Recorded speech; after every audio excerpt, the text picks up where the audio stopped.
Hebrews chapter 7. We're going to continue in our discussion of good old Melchizedek. What we see the author doing in chapter 7 is he's gradually, concept by concept, he's building a case. He's building a logical argument. It's going to lead up to his major point about the superiority of the priesthood of Christ. And so he began chapter 7 in the first 3 verses by just introducing us to Melchizedek and outlining how he met Abraham back in Genesis chapter 14 and talking about his interaction with him. And he was emphasizing how the way that Abraham interacted with Melchizedek, that it implied or that it pointed out that Melchizedek was superior to Abraham in terms of his status, because Abraham had paid a tenth of the spoils of his recent victory in battle to him. And of course he talked about the meanings of Melchizedek's name and also his title, that he was a priest and a king. And in the second part of chapter 7, which was last week's lesson, he used that as a springboard to begin once again comparing the relative, I guess you would say, status of Abraham and Melchizedek, and how that this particular interaction and how Melchizedek treated Abraham and how Abraham treated Melchizedek pointed to the fact that Melchizedek was greater than Abraham. That he was greater in status and nature and so forth, and that his interaction proved that. And what he was leading up to, of course, is that because Melchizedek was a picture of Christ, a type of Christ, that was a way that we were being shown of the superiority of Christ. And why this is important for the Jewish Christians to remember, of course, is because being tempted, as they were, to go back and re-embrace Judaism, to embrace the law again, and thinking that of all of the Old Testament figures, Abraham, of course, being the father of the nation of Israel, that they looked up to him the most. They considered him the greatest. So if Melchizedek is greater than him, then what does that say about Melchizedek? So he's been laying this foundation for making this case. And now, as we pick up in verse 11, he is going to bring that even farther, and talking about the nature of the law that indirectly came through Abraham. Now we know the law was given, of course, by Moses, but Moses was Abraham's descendant. So we've already talked about how the Levitical priesthood was inferior to the priesthood of Melchizedek. Now we're going to go into more detail about how that relates to the law and what the law is able to do. And essentially what his new concept here is the newness. In other words, there's something new that's happening. There's a new priesthood and there's going to be a new law, and it's going to lead up to what he talks about in the next chapter when he begins to talk about the new covenant. And so this new nature of the priesthood, or of a new priesthood, is going to be the subject of what we talk about today. So let's see, hopefully I do this right. Press the arrow. Is it the arrow? Yes, it's the arrow. So verse 11. Verse 11, the author asks essentially a rhetorical question. The whole verse is one big question. If perfection could have been attained through the Levitical priesthood, for on the basis of it the law was given to the people, why was there still a need for another priest to come, one in the order of Melchizedek and not in the order of Aaron? So he's making a point by asking this question, and essentially what he's talking about is the limitations in terms of its effect or efficacy, if you can use that word, of the old Levitical priesthood. So he asks this question, if perfection could have been attained, and we've talked about that word perfection before. It means the act of something being completed or fulfilled, or the end or of a purpose accomplished. So in the spiritual context, this end, this purpose, is salvation. It's redemption. Okay? The redemption of fallen man from the penalty of sin. So this is the goal that religion seeks to attain. That's why we have religion, so to speak, is to attain this goal of redemption, of renewing our relationship with God. It's what all the Scripture is about. It's what the law is about.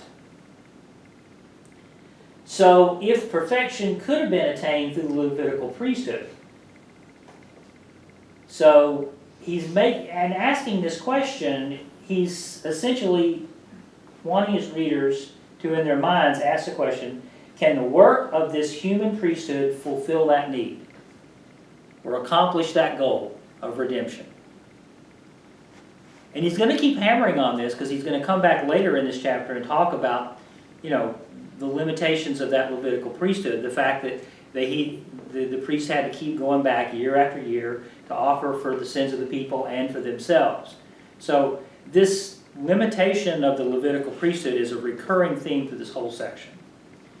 So he's wanting them to question whether this is true. Can the human priesthood, the Levitical priesthood that came through Aaron, that came through Abraham, because remember last week he had talked about even in the person of Abraham, all of his descendants existed sort of in the DNA sense, and therefore the Levites, the priests, all existed within Abraham at that time that he met Melchizedek, who was greater than Abraham.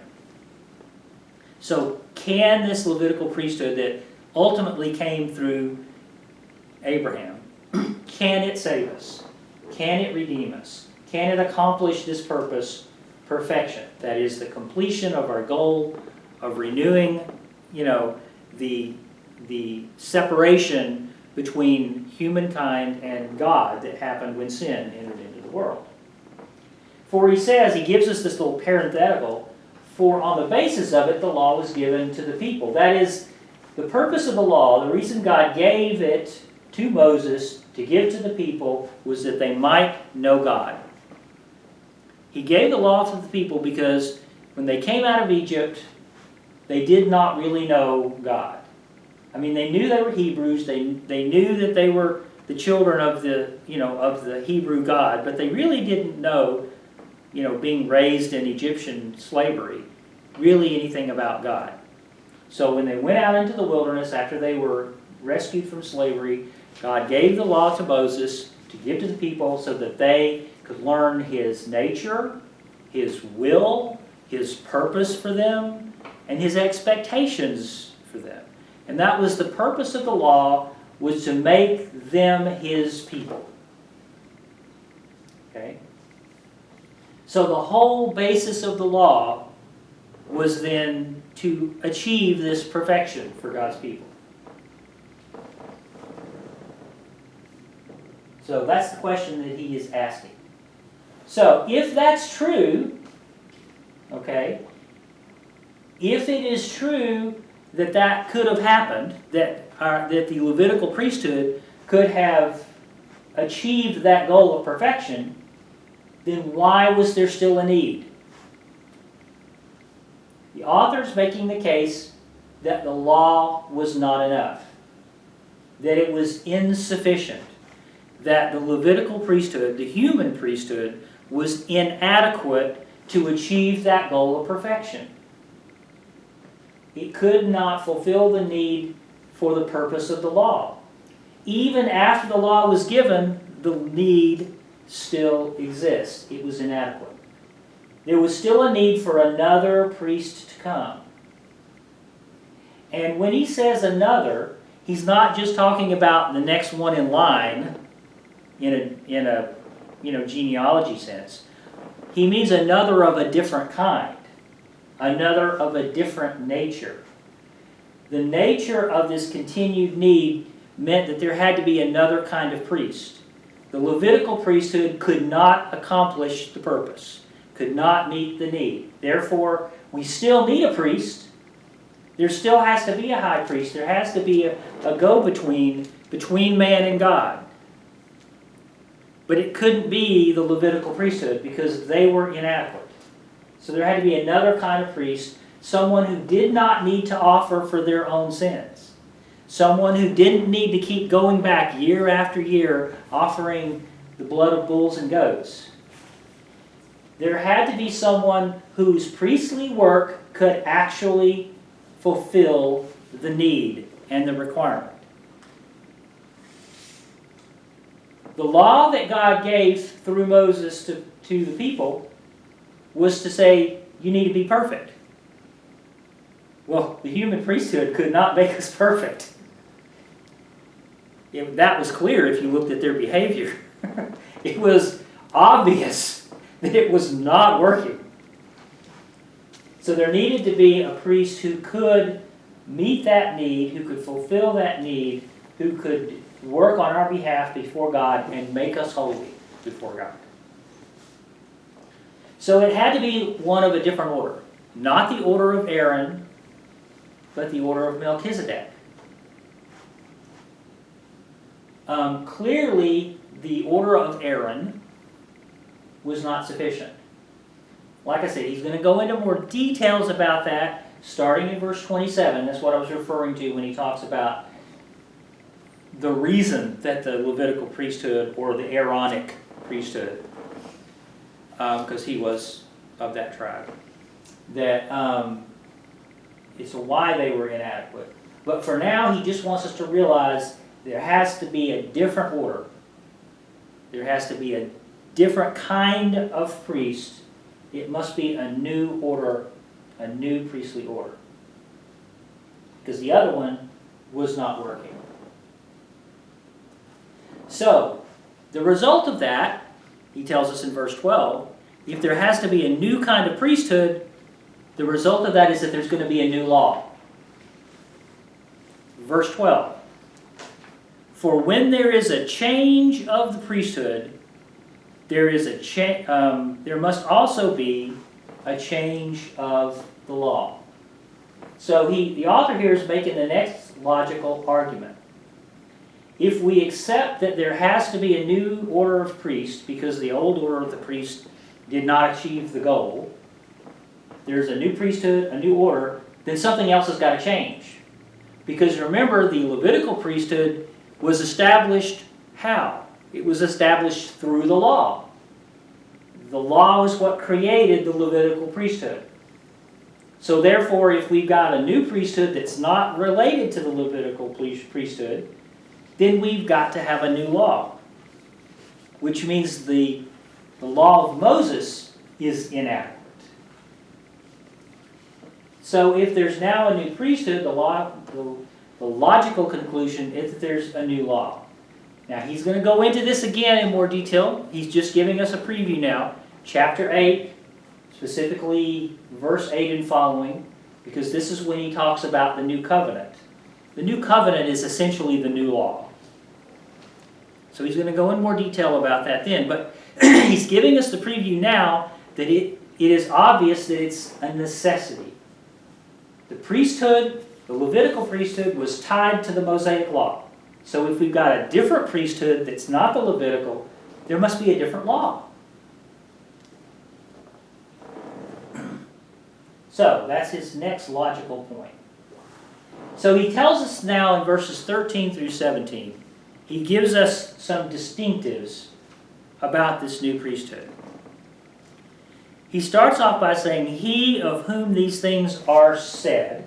That is a reference to Melchizedek. He's talking about Melchizedek. He belonged to a different tribe.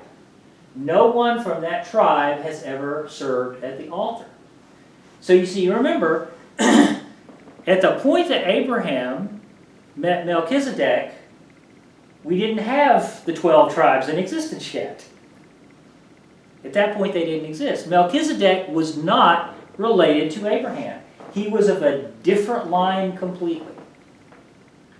So he belonged to a different tribe, a different family of man, if you will. than did Abraham.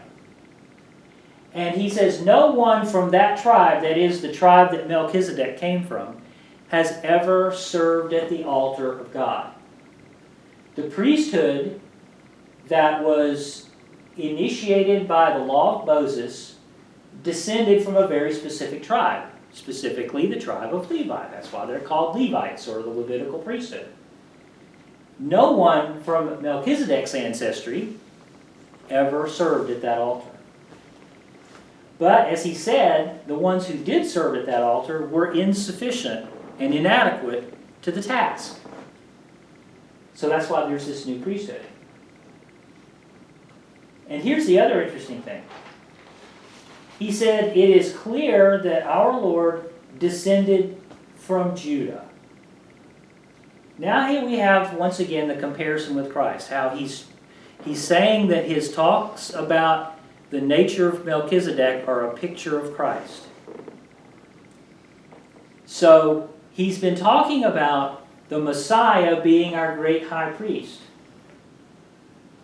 Well, how could he be our great high priest when he didn't come from the tribe of Levi? It was known that Jesus was descended from the tribe of Judah. Okay? So, if the Messiah is our great high priest, he couldn't be of the Levitical priesthood. There's been a break somewhere. He comes from a different line. So he couldn't be a priest after the order of Levi, because he was from the tribe of Judah. But he was ordained as a priest by God. So therefore he must be of a different order. He says, in regards to that tribe, Moses said nothing about priests. That is, the tribe of Judah. There were no priests that would come out of Judah. Within the law, there would be no Judaic, if you could use that term, priests. Moses could never have imagined that the Messiah would be a priest in the same sense as the Levites, since he would be of Judah. But from their perspective, they only thought of the Messiah as a king. They did not think of him as a priest. They thought of him as the king of Israel. So that was not a problem for the early, for the early Hebrews, thinking of the Messiah as a king and not a priest. But he is a priest, but not a Levitical priest.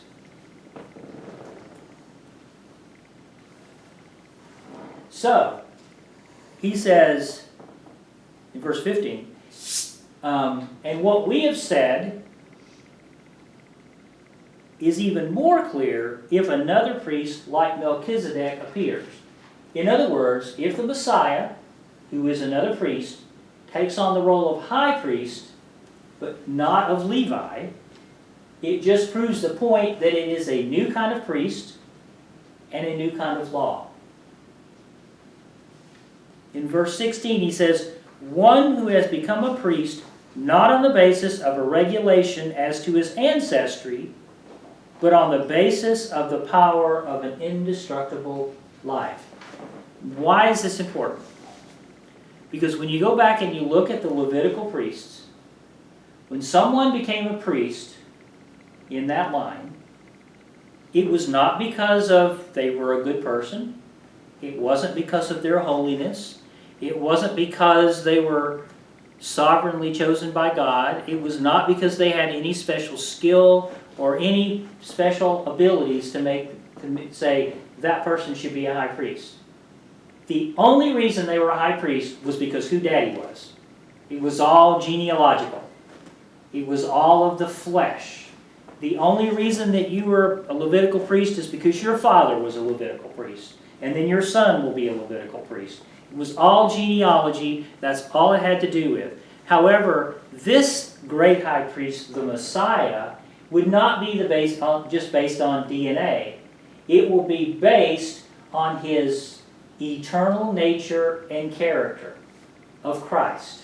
And that's why he's been using this historical figure of Melchizedek as a picture of Christ, because of his unknown genealogy, his unknown descendants, his unknown ancestry. In other words, what he's saying is, in the case of Melchizedek, genealogy doesn't matter. It's irrelevant. What is important is nature and character. And this is the priesthood that the Messiah comes from. And he re-emphasizes this. He's quoting this verse again. Verse 17 is once again a quote from Psalm 110. For it is declared, you are a priest forever in the order of Melchizedek. Now he is once again referring to Psalm 110. And this is where the distinction is. Remember, Levitical priests became priests just because of DNA, because of who Daddy was. Psalm 110 is a messianic psalm where God is ordaining the Messiah's purpose and status and office. In Psalm 110, he says, beginning in verse 1, the Lord says to my Lord, sit at my right hand until I make your enemies a footstool for your feet. So God is talking to the Messiah there, and he's setting him up at his right hand, setting his authority as not only royal, but divine. It is in that same psalm, well, I'll just read the next verses 2 and 3. The Lord will extend your mighty scepter from Zion. You'll rule in the midst of your enemies. Your troops will be willing on your day of battle. Arrayed in holy majesty, from the womb of the dawn you will receive the dew of your youth. And of course, all of that is talking about the kingly power, the royal power and authority of the Messiah. That's when he comes to verse 4. The Lord has sworn and will not change his mind. You are a priest forever in the order of Melchizedek. This is the first time outside of Genesis that Melchizedek has been mentioned in the Bible. Is this messianic psalm where David is writing, he is writing the words of God ordaining the royal nature of the Messiah, and then saying, in addition to your royal nature as king, you are also a priest. However, you are not a Levitical priest. It has nothing to do with your DNA. It has nothing to do with what tribe you come from, because we know it's Judah, not Levi. It has to do with your divine nature as the Messiah. You're a priest forever, not after the order of Aaron, but after the order of Melchizedek. And it goes on the rest of that psalm. It's actually short, so I'll read the last 3 verses. The Lord is at your right hand. He will crush kings on the day of his wrath. He will judge the nations, heaping up the dead and crushing the rulers of the whole earth. He will drink from a brook beside the way. Therefore, he will lift up his head. That whole psalm is about the power of the Messiah, the time when he will rule all nations. But specifically in context that he is a priest. He's a priest not because of his DNA, but because God ordained him a priest. And it's a different priestly order, not of Levi, not of Aaron, but of Melchizedek. So therefore, it's a new kind of priesthood. It is based on his nature and his character. And because of that, we now have a new law. The old one couldn't do what it needed to do. The old one couldn't make us holy. The old one couldn't make us perfect. The old one could not bridge that gap and that divide between fallen man and a holy God. The Levitical priest could not do it. Therefore, there was a need for a new priest. And so there was no way he could wait for us to create a priest ourselves that would be to the task, because we couldn't. So he ordained one, and he gave us one in a different order, in a different line, to create a new law that he'll talk about later that will be written in our hearts. And I know I'm jumping ahead, but this is, the old law was written on parchments, and carved in tablets, if you talk about the 10 Commandments. The new law is written in our hearts. The old covenant was all about Abraham's descendants. The old covenant was all about the land, the promised land. The new covenant is about our relationship with the Messiah. The old things are passing away. The new things are becoming new. And that's the essence of the necessity for this new priesthood. So that's where we're going to leave it today. And and next week when we get started in verse 18, he's going to get more in depth into the law, into the failure of the Mosaic law. And how it, ostensibly the law was designed to make us perfect, but in reality, it was there to show our need. It was given to prove we couldn't keep it. It wasn't given to us to make us keep it. It was given to us to show we couldn't keep it. In fact, that's what Paul told us in Galatians chapter 3, I think it was, or 4, when he said the law was a schoolmaster to bring us to the knowledge of Christ. That is, it was to teach us we couldn't do it. So that was its whole purpose. So if the old law can't do it, we got to have a new law written in our hearts.